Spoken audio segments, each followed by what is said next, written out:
Ito, magre-reset tayo ng 1210 Epson. Ayan. Blinking. Ayan, o. Na-check ko na to. Nakalagay service required. Ayan, kaya alisin natin to. Reseater.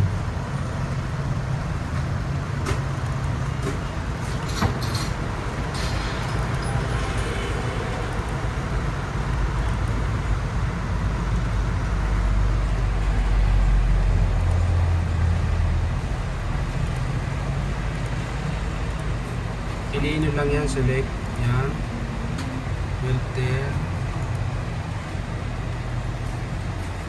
yan, check natin, check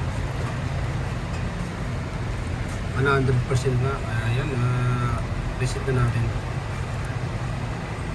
initialize,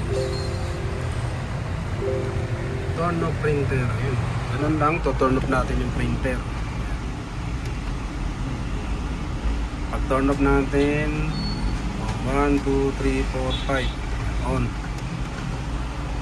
Yan. Wala na yung blinking. Yan. Tapos initialize na yun. Yan. Cleaning, diba? Yan. Ganun lang mag-reset ng ganitong model.